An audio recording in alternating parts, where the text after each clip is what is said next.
Há em cada criatura um recanto seguro para falar ou escutar Deus. Uma paisagem desértica, um jardim florido, um córrego em festa, um amanhecer risonho, uma tarde chuvosa, uma canção ao longe, um rosto de criança, um campo bucólico, alguém em sofrimento. A magia de um poema, a glória de um amanhecer, a policromia de uma pintura, uma frase da Bíblia, uma conversação edificante, um relato comovedor, um gesto de sacrifício, uma oração.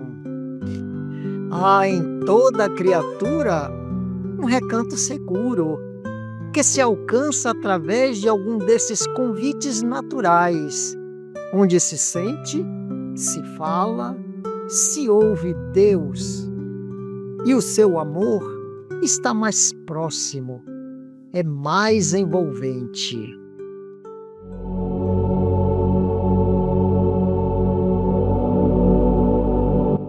O estudante da vida mergulhou o pensamento na pesquisa da verdade e, dominado pela cultura, procurou compreender Deus.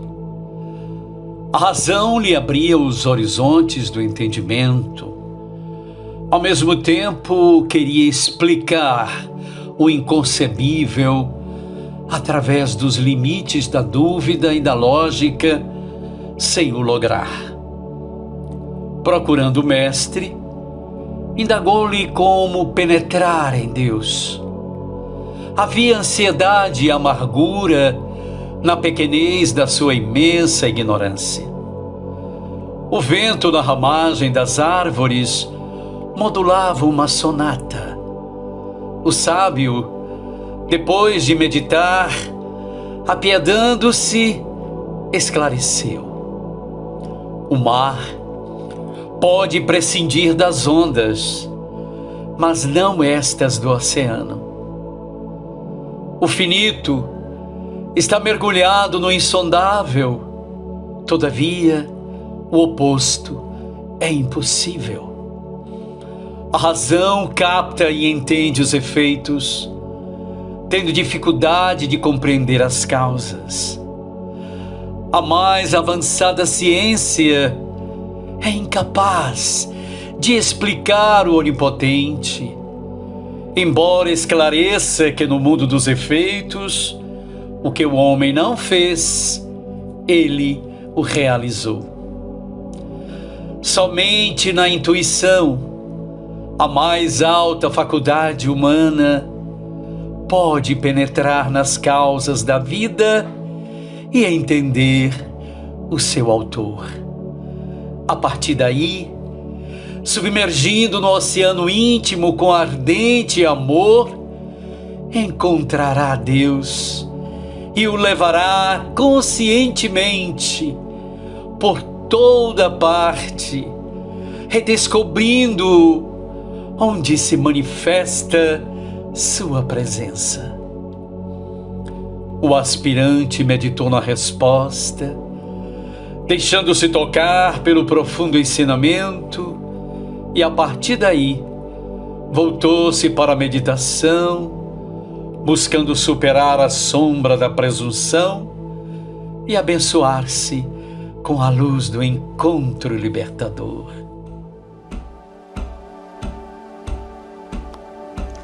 Faz-se mistério em vossos tempos, que busqueis desenvolver todas as vossas energias espirituais, forças ocultas que aguardam o vosso desejo para que desabrochem plenamente. O homem necessita das suas faculdades intuitivas, através de sucessivos exercícios da mente, a qual por sua vez deverá vibrar ao ritmo dos ideais generosos. Cada individualidade deve alargar o círculo das suas capacidades espirituais, porquanto poderá, como recompensa à sua perseverança e esforço, certificar-se das sublimes verdades do mundo invisível, sem o concurso de quaisquer intermediários. O que se lhe faz, porém, altamente necessário é o amor, o devotamento, a aspiração pura e a fé inabalável, concentrados nessa luz que o coração almeja fervorosamente. Esse estado espiritual aumentará o poder vibratório da mente e o homem terá então nascido para uma vida melhor. Saudações, queridos caminhantes da estrada em busca do sagrado. Alegria imensa estarmos aqui reunidos neste encontro que congrega música, poesia e reflexões acerca da nossa busca por Deus. Às vezes somos transportados para uma realidade além daquela que percebemos em nosso mundo exterior.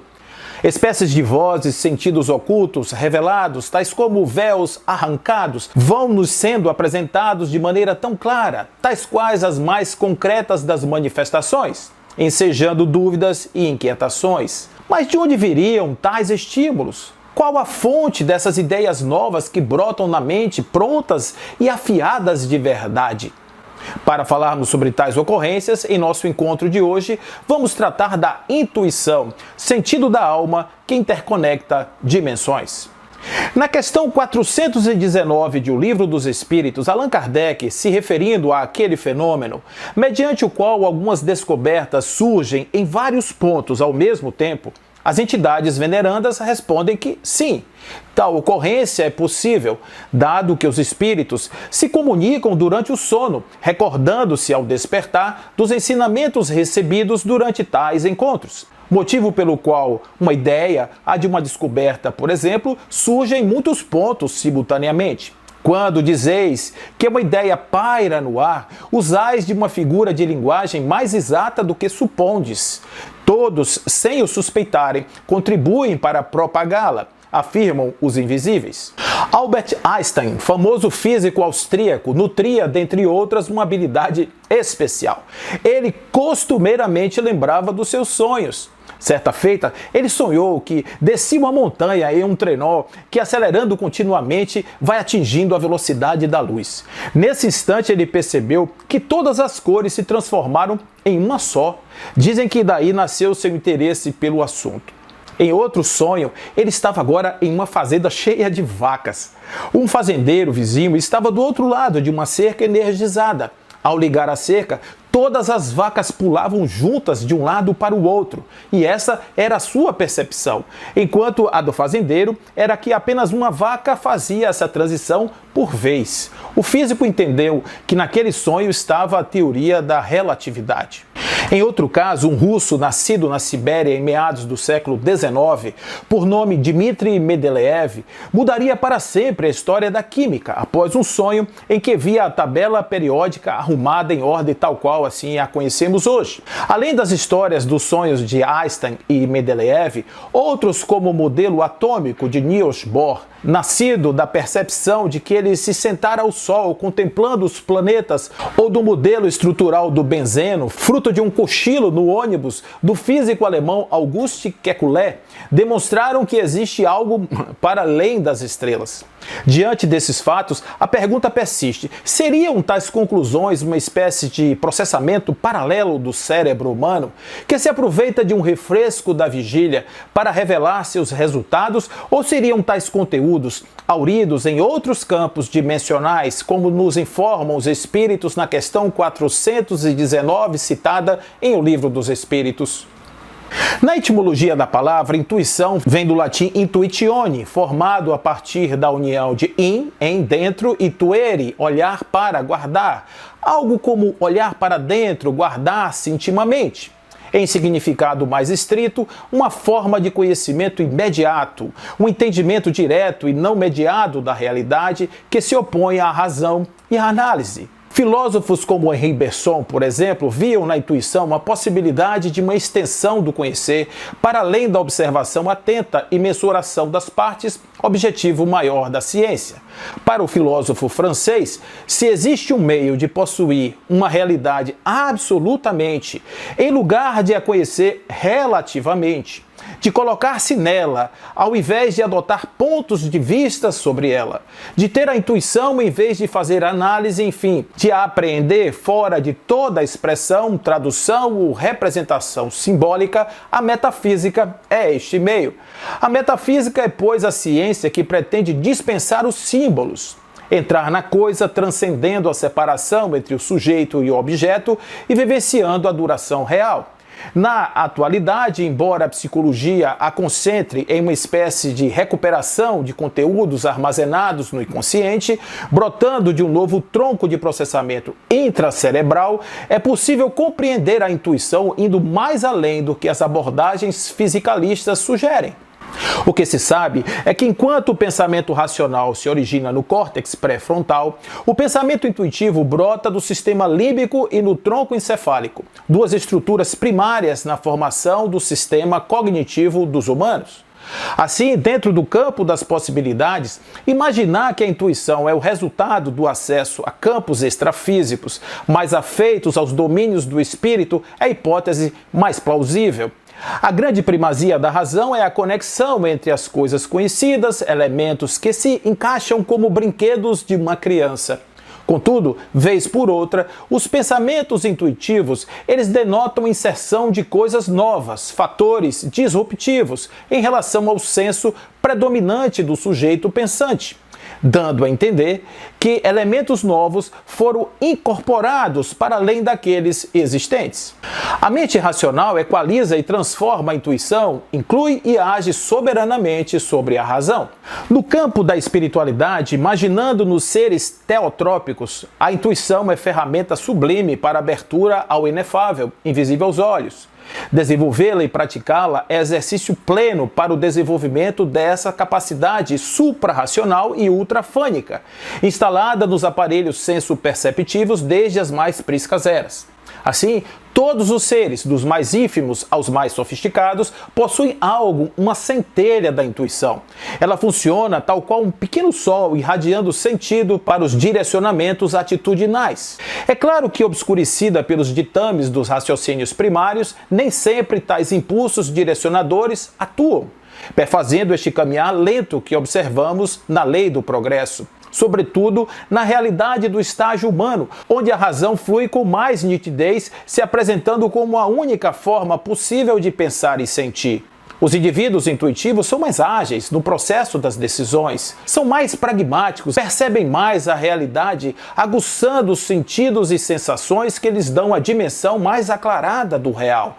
Percebem mais rapidamente a mudança no fluxo energético das relações e ouvem mais claramente as vozes de orientadores espirituais que se lhes dirigem o pensamento. Em relação a Deus, conforme nos diz o saudoso professor Dr. André Luiz Peixinho, ainda não nos dedicamos consistentemente a construir o sentido íntimo que nos permita identificar a natureza intrínseca de Deus como experiência direta, através da intuição ou de outras faculdades psíquicas que emergirão se nos entregarmos à tarefa de viver a unificação com Deus, conforme ensinam os espíritos, o exemplo crístico e as lições paulinas. Contudo, prossegue o ilustre professor, a via do conhecimento pode ser exercitada pela construção progressiva de um sistema de ideias cada vez mais complexo, guiado por um pensamento diretor sintético, claro que também ampliado em seu direcionamento para além da matéria.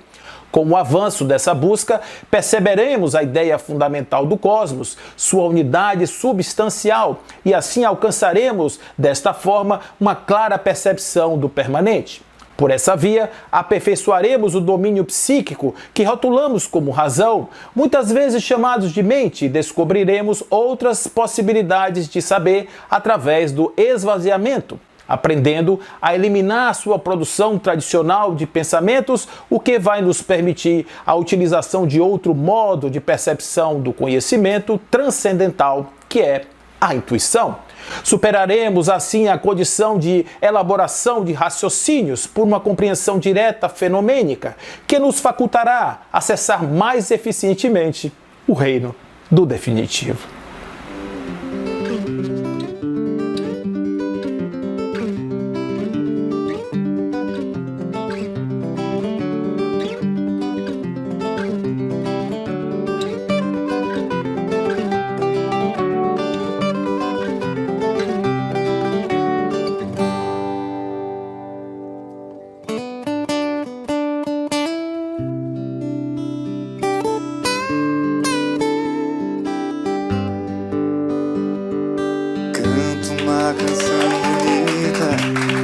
falando da vida em Ré maior. Canto uma canção daquelas de filosofia e mundo bem melhor. Canto uma canção que aguente essa paulada e a gente bate o pé no chão. Canto uma canção daquela, pula da janela, bate o pé no chão.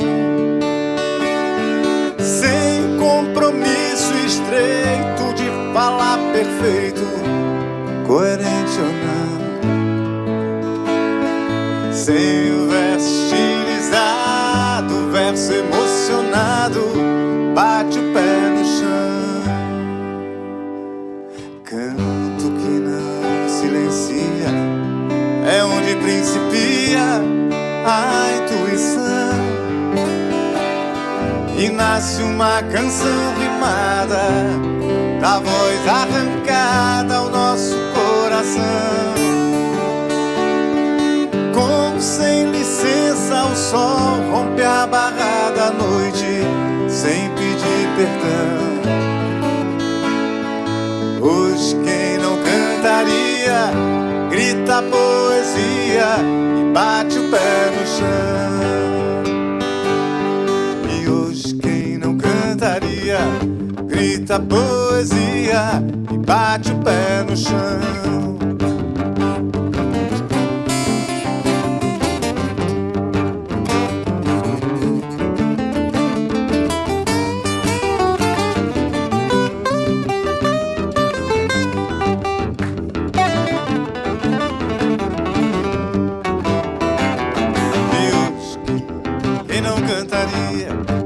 Grita poesia e bate o pé no chão.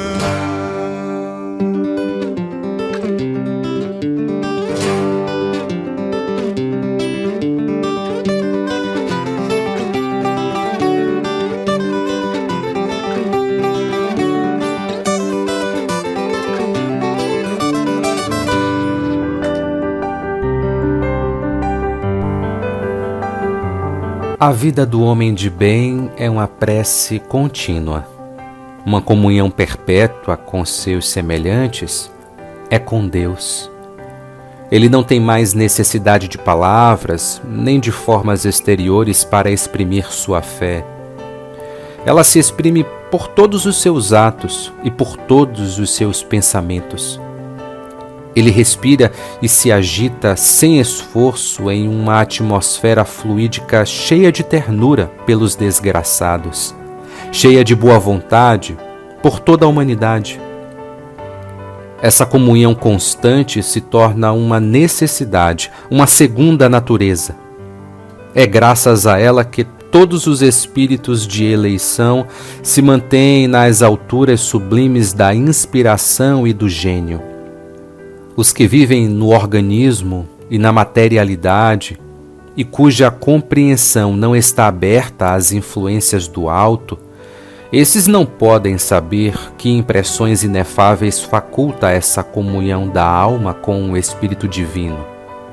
Todos aqueles que, vendo a espécie humana deslizar sobre os declives da decadência moral, procuram os meios de sustar sua queda, devem esforçar-se por tornar uma realidade essa união estreita de nossas vontades com a vontade suprema. Não há ascensão possível, encaminhamento para o bem, se tempos a tempos o homem não se volta para o seu Criador e Pai, a fim de lhe expor suas fraquezas, suas incertezas, sua miséria, para lhe pedir os socorros espirituais indispensáveis à sua elevação. E quanto mais essa confissão, essa comunhão íntima com Deus for frequente, sincera, profunda, mais a alma se purifica e emenda. Sob o olhar de Deus, ela examina, expande suas intenções, seus sentimentos, seus desejos. Passa em revista todos os seus atos e com essa intuição que lhe vem do alto, julga o que é bom ou mal, o que deve destruir ou cultivar. Ela compreende então que tudo quanto de mal vem do eu e deve ser abatido para dar lugar à abnegação, ao altruísmo. Que no sacrifício de si mesmo, o ser encontra o mais poderoso meio de elevação, porque quanto mais ele se dá, mais se engrandece. Deste sacrifício faz a lei de sua vida, lei que imprime no mais profundo do seu ser em traços de luz, a fim de que todas as ações sejam marcadas com o seu cunho.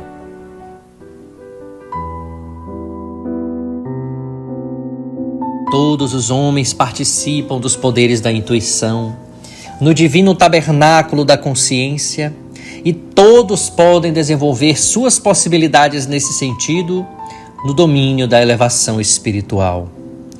Não são fundamentalmente necessárias as grandes manifestações fenomênicas da mediunidade para que se estabeleçam movimentos de intercâmbio entre os planos visível e invisível.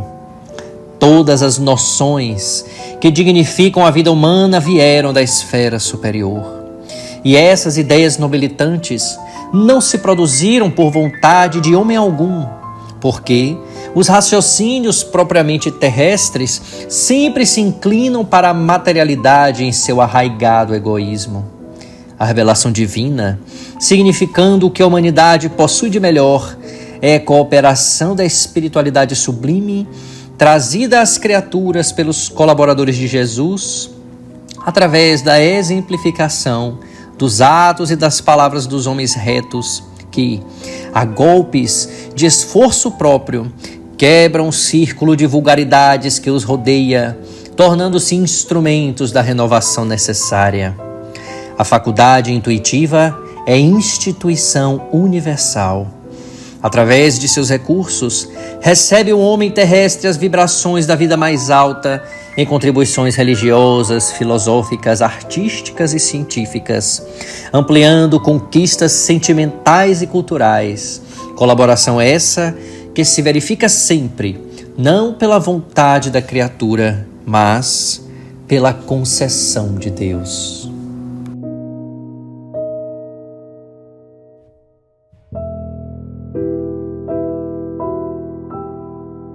O frenesi tomava conta da ágora efervescente. Por todos os lados, transeuntes circulavam em demanda das suas vidas, absortos em pensamentos ensimesmados, carregados de um profundo senso egóico e desconectados da ordem geral.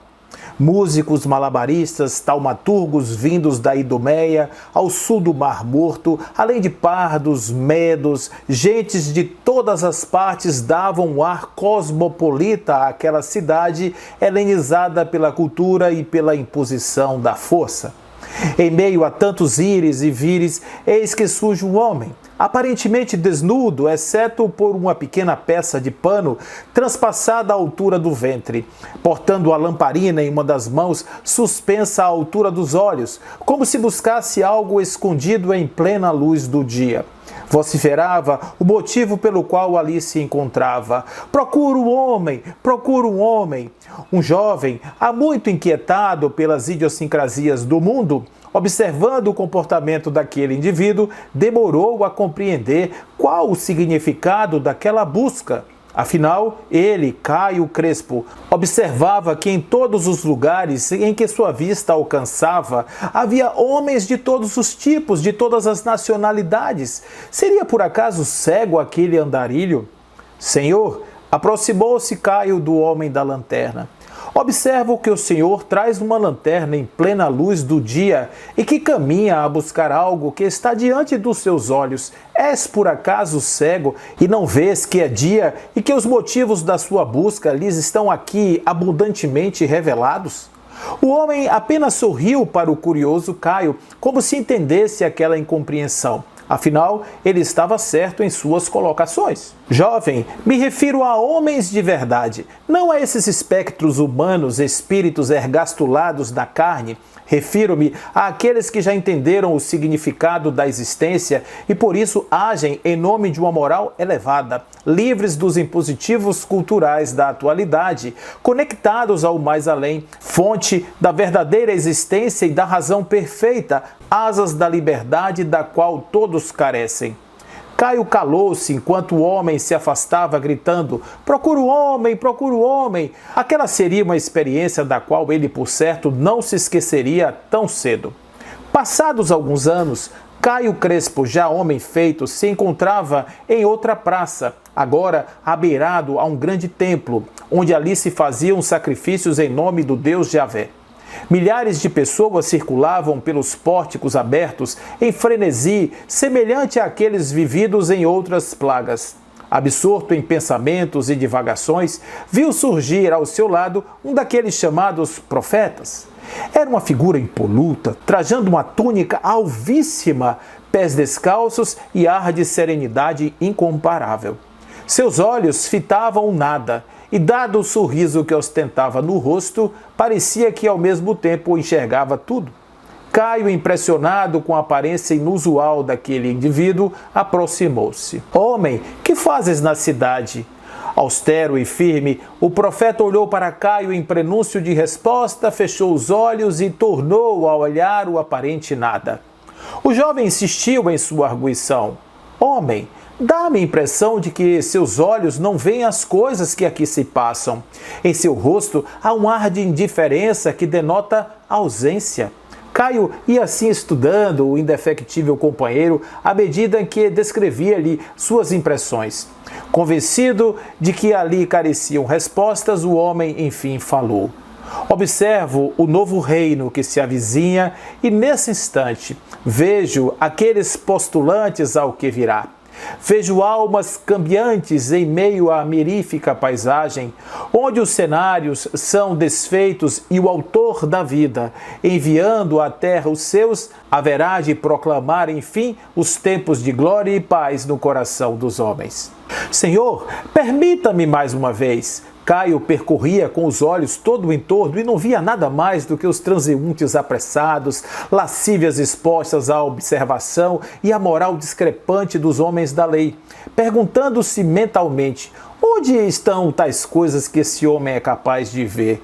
E continuou: "Por acaso tens algum poder que desconheço, com o qual podes enxergar uma realidade para além desta que os meus olhos contemplam?"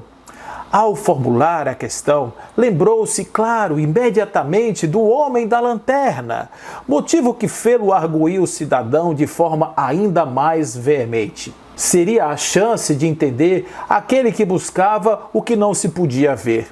"Amigo, vejo que és incerto em o mundo das coisas e que certamente és incapaz de compreender os cenários aos quais me refiro", dizia o profeta. "Em verdade, todos os homens têm capacidades que desconhecem, as quais mudam sua vida e o mundo que o cerca. Chamo a esta de intuição. Por intermédio dela, os meus olhos não precisam ver o que a minha mente percebe, transformando em realidade. Os sentidos atordoados pelos conceitos ordinários da existência gritam sua liberdade quando alçam o voo das novas contemplações. Não há limites impostos àquele que vibra e se permite caminhar na senda das visões do Espírito, verdadeiro caminho do inefável, do incompreensível, fonte primaz da unidade que nos envolve a todos. Se experimentar fechar os olhos sem tentar conceituar o que vês, perceberá que uma cortina se desfará à sua frente e nada te deterá de encontrar-se onde estou. Permita-se e venha me encontrar." O homem partiu em demanda do templo, desaparecendo ante a formosa Porta dos Leões, que dava acesso ao átrio principal da grande construção. Caio, absorto em novas indagações, saiu em direção a uma pequena árvore que sombreava o calçamento ao redor da rua, deixando-se levar por pensamentos. Agora, para ele, seria imprescindível que alcançasse aquela visão que tanta curiosidade lhe causara. Fechou os olhos, foi respirando lenta e pausadamente, evitando dar aso às naturais conceituações daquilo que brotava abundantemente em seu mundo íntimo. Foi indo, e eis que surge de forma ainda difusa uma paisagem que se delineava diferente daquela da qual se ausentara. Percebendo novos personagens que chegavam, dando um tom do cenário novo, adentrou profundamente na sua visão, passando a integrar todo o campo das sensações em aqueles estímulos agora percebidos. Perdeu a noção do tempo e de si. Durante os novos dias, pessoas que passavam por aquele local viam um homem já envelhecido que circulava pelas ruas ostentando um sorriso estampado no rosto e um olhar ao longe, integrando os dois mundos acessíveis aos espíritos daquele tempo. Vez por outra dizia: "Vejo o homem, vejo o reino, muito em breve vocês também verão." Como de costume, os que passavam o tinham por louco e Caio apenas sorria e seguia, ouvindo claras e cristalinas as vozes do grande além. Como é bom sentir o teu amor tocar em mim, como é bom sentir teu amor tocar em mim, o teu amor tocar em mim.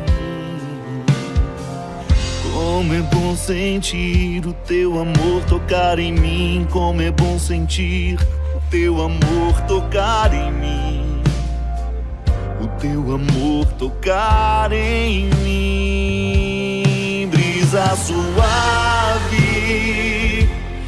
vento impetuoso, chama que queima e purifica, fogo que devora. Brisa suave,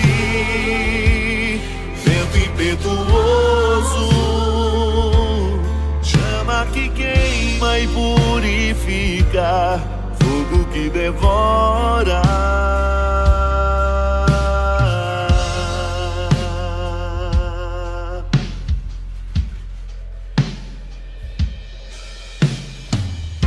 Como é bom sentir o teu amor tocar em mim, como é bom sentir o teu amor tocar em mim, o teu amor tocar em mim. Como é bom sentir o teu amor tocar em mim, como é bom sentir teu amor tocar em mim, o teu amor tocar em mim. Brisa suave, vento impetuoso, chama que queima e purifica, fogo que devora.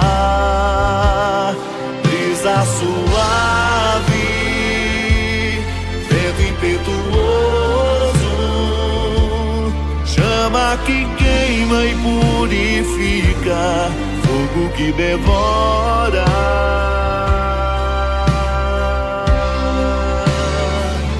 Como é bom sentir o teu amor tocar em mim, como é bom sentir o teu amor tocar em mim, o teu amor tocar em mim. Como é bom sentir o teu amor tocar em mim, como é bom sentir o teu amor tocar em mim, o teu amor tocar em mim. Brisa suave, vento impetuoso, chama que queima e purifica, fogo que devora. Brisa suave, vento impetuoso, chama que queima e purifica, fogo que devora. Brisa suave, vento impetuoso, chama que queima e purifica, fogo que devora.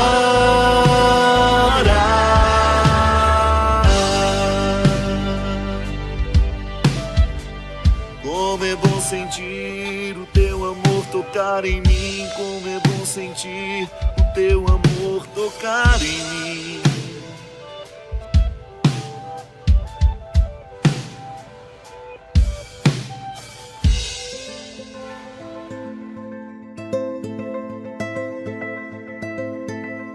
Deus é o espírito de sabedoria, de amor e de vida, o poder infinito que governa o mundo.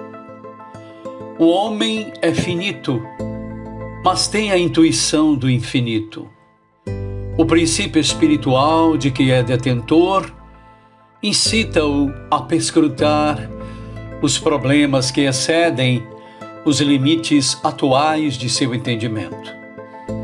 Seu espírito prisioneiro na carne separa-se dela às vezes e eleva-se aos domínios superiores do pensamento, donde lhe vêm essas altas aspirações, as quais muitas vezes são seguidas de recaídas na matéria. Daí tantas pesquisas, tentativas e erros, a tal ponto que seria impossível distinguir a verdade no amontoado dos sistemas e das superstições que o trabalho das idades tem acumulado, se os poderes invisíveis não viessem fazer a luz nesse caos. Cada alma é uma irradiação da grande alma universal, uma centelha gerada do eterno foco. Nós, porém, nos ignoramos a nós mesmos, e essa ignorância é a causa de nossa fraqueza e de todos os nossos males. Estamos unidos a Deus na relação estreita que liga a causa ao efeito, e somos tão necessários à sua existência quanto Ele é necessário à nossa. Deus, Espírito Universal, manifesta-se na natureza, e o homem é sobre a terra a mais alta expressão dessa natureza. Somos a criação e a expressão de Deus, que é a fonte do bem. Mas esse bem eu o possuo somente no estado de germe. E nossa tarefa consiste em desenvolvê-lo. Nossas vidas sucessivas, nossa ascensão na espiral infinita das existências, não tem outro fim. Tudo está escrito no fundo da alma em caracteres misteriosos. O passado, de onde emergimos e devemos aprender a sondar. O futuro, para o qual evolvemos, futuro que nós mesmos edificaremos qual um monumento maravilhoso, feito de pensamentos elevados, de nobres ações, de devotamentos e de sacrifícios. A tarefa que cada um tem a realizar resume-se em 3 palavras: saber, crer, querer. Isto é, saber que temos recônditos e inatos recursos incalculáveis. Crer na eficiência de nossa ação sobre os 2 mundos, o da matéria e o do espírito. Querer o bem, dirigindo o nosso pensamento para o que é belo e grandioso, conformando as nossas ações com as leis eternas do trabalho, da justiça e do amor. Quando o discípulo procurou o mestre, querendo indagar-lhe sobre o caminho para Deus, sonhava alcançar a suprema felicidade, além de todas as lutas e todas as dores, pois cansado estava de realizar os ritos do mundo e seguir sem êxito as fórmulas das religiões. Ao vê-lo na solidão de um ambiente empobrecido, com o olhar centrado no longe de seus devaneios, Aproximou-se em passos silenciosos e, em quietude corporal, pôs-se ao seu lado, aguardando o momento de ser percebido, em ânsia mal contida de saber sua resposta. E sua mente, sem se dar conta de imediato, transformou-se em receptiva antena das íntimas reflexões de seu mestre, que, sem abrir uma vez sequer os lábios ou dirigir-lhe um olhar de atenção, respondeu sem palavras ao discípulo ansioso: Vós despertastes para a realidade última, e mesmo não a reconhecendo, quereis encontrá-la. E vossa vontade para com ela vos inclina como os corações buscam a luz e, insatisfeito com as realidades do cotidiano, delas imaginais fugir para o regaço divino. Ó, vós o procurastes ativamente nas pedras dos templos e nas aparências das formas, com os limitados sentidos do espaço e do tempo. E ele vos pareceu ausente ou invisível. O vosso desencanto e a vossa descrença foram tão imensos que mergulhastes nas correntes áridas do ceticismo.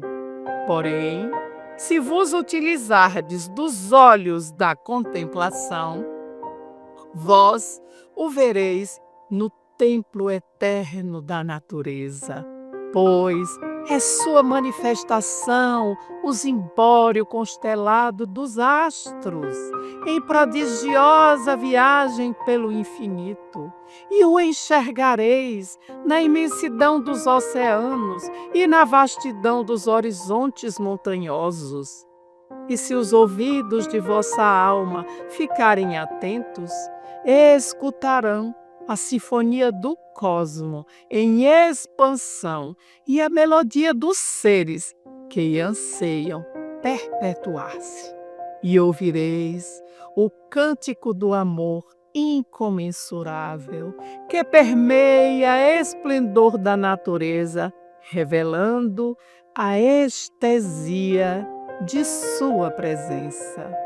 E se com vossa busca tentardes perceber o divino com o sentimento nascido de um coração puro, o mistério da sua presença vos será desvelado, pois que sua natureza íntima é amor. E ao buscá-lo pelas vias do afeto incondicional, ele vos mostrará a face bem-aventurada. Então, percebereis que Deus habita o mundo desde a remota alvorada da sua criação e que ele teceu as matizes das coisas e seres com os fios extraídos de sua própria substância. E além de sua divina imanência cósmica, nada há senão a verdade transitória dos sentidos. E ao vos dirigirdes ao âmago do vosso ser, numa viagem desbravadora de si a si mesmo, rompendo as amarras dos padrões do ego e ultrapassando as múltiplas memórias, indo além de toda consciência pessoal, encontrareis novamente a divina presença. Porventura, podereis ser de outra natureza, diferente daquela que vos deu a Gênese? Não é ele a fonte primacial da existência, a origem de toda a substância e de toda a forma? Como, pois, querer que os efeitos sejam essencialmente diversos da causa. Compreendereis então que a procura do divino é a superação da inexistente distância que a inconsciência egocêntrica engendrou.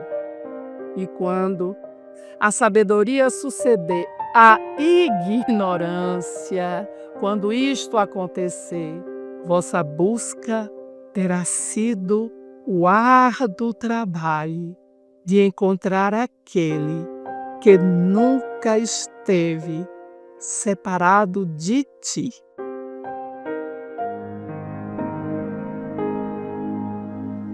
Sempre que te disponhas à tarefa de servir na mediunidade, és alguém interpretando alguém junto de alguém. Vaso em que se transporte a mensagem do amor infinito para os caminhantes da terra, deixa que a compaixão seja em tua alma o fixador do divino auxílio. Contempla os sofredores que te procuram, por mais desarvorados na categoria de irmãos que trazem na própria dor o sinal da altura a que não puderam chegar. Diante de todos aqueles que o mundo reprova, pensa no supremo esforço que fizeram para serem bons, sem que pudessem atingir o ideal a que se propunham. À frente dos companheiros incursos em faltas graves, medita na extrema luta que sustentaram consigo mesmos antes de se arrojarem à delinquência.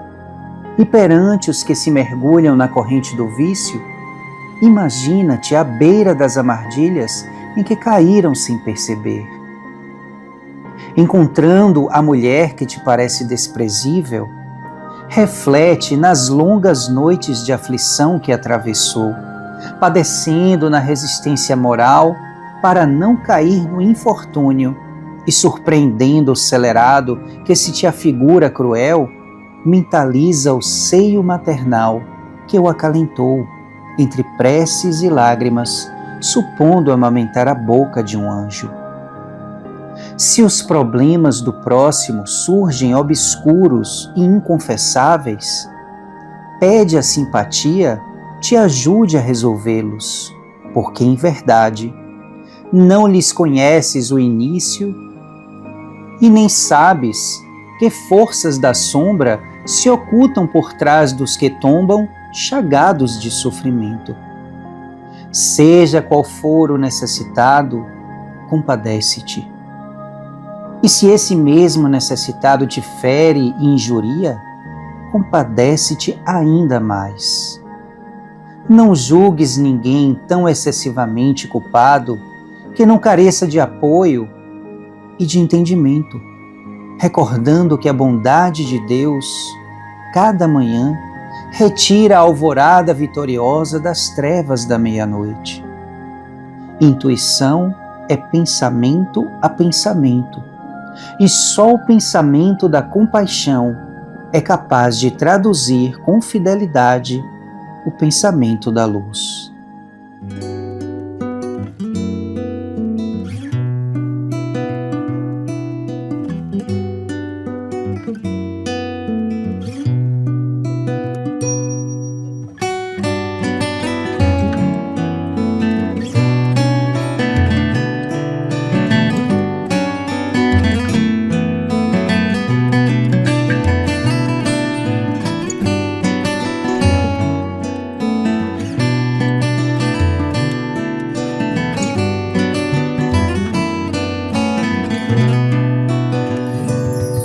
Quero ser um anjo, quero ser imortal, quero ser um pensamento sideral, quero viajar na velocidade da luz, ir aonde o pensamento me conduz. Quero ser um anjo, quero ser imortal, quero ser um pensamento sideral, quero viajar na velocidade da luz,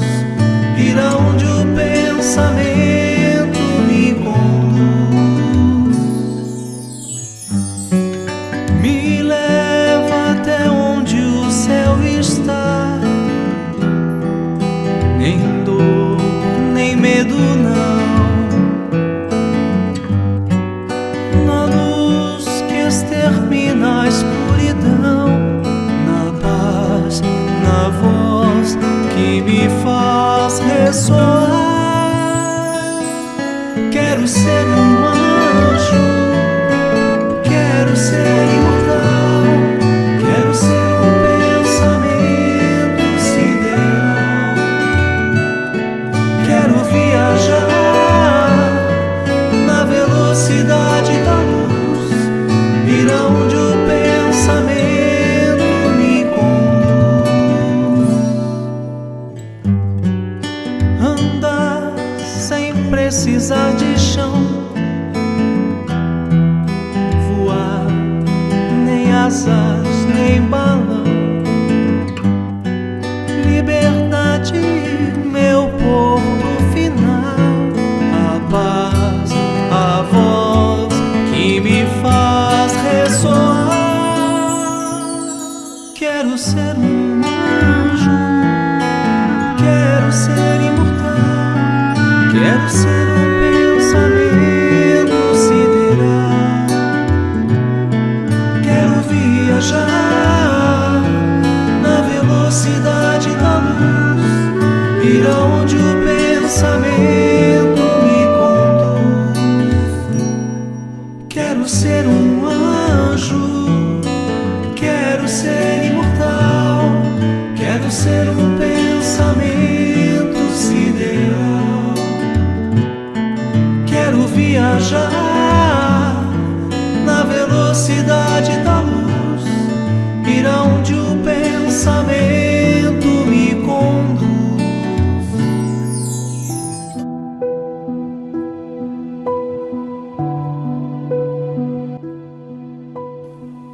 Plotino, o nobre filósofo, pai da doutrina neoplatônica, discípulo de Amônio Sacas, nascido em Licópolis, no Egito, elucidou com sabedoria, conforme se encontra nas Enéidas, volume 6. O conhecimento do Uno não vem por meio da ciência e do pensamento, mas através de uma presença imediata, superior à ciência.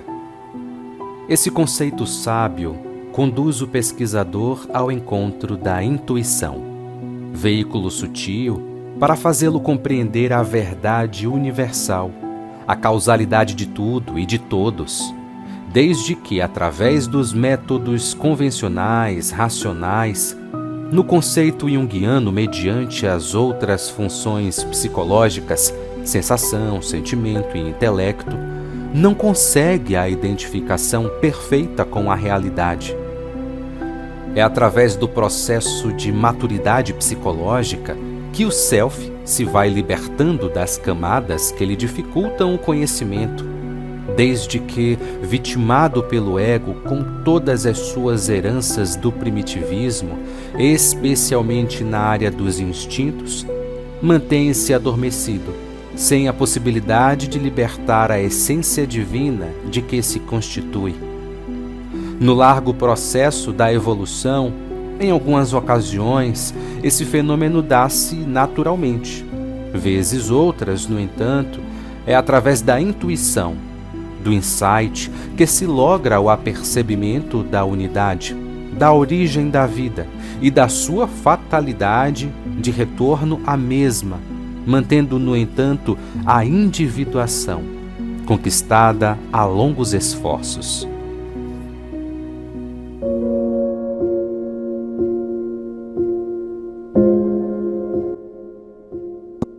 Perguntei às ondas do mar: que é Deus? E elas me disseram: Deus é o mar, e nós somos filhas dele. Perguntei às 7 cores do arco-íris: que é Deus? E as cores me responderam: Deus é a luz incolor, e nós somos reflexos dela. Perguntei a todos os ruídos do universo: que é Deus? E eles clamaram: Deus é o grande silêncio que nos gerou. Perguntei a todos os seres vivos da terra, às plantas, aos insetos, às aves, aos peixes, aos animais: que é Deus? E eles bradaram: Deus é a vida, e nós somos os vivos que dela emanaram. Indaguei a todas as plenitudes do cosmos: que é Deus? E as plenitudes do cosmos cantaram: Deus é a eterna essência que nos deu existência. Perguntei a todos os seres conscientes do mundo: que é Deus? E todos concordaram: Deus é o oniconsciente que nos deu consciência. E depois que todas as criaturas responderam às minhas perguntas, exclamei estupefato: como é que o Uno produz o verso? E elas, em coro uníssono, replicaram: o Uno é a alma e o verso é o corpo do universo. Nós somos a família universica. Ante essa mensagem do universo, fiz calar todos os ruídos analíticos da mente e mergulhei no grande silêncio da intuição espiritual. E a voz do silêncio me falou, e eu compreendi a voz do silêncio.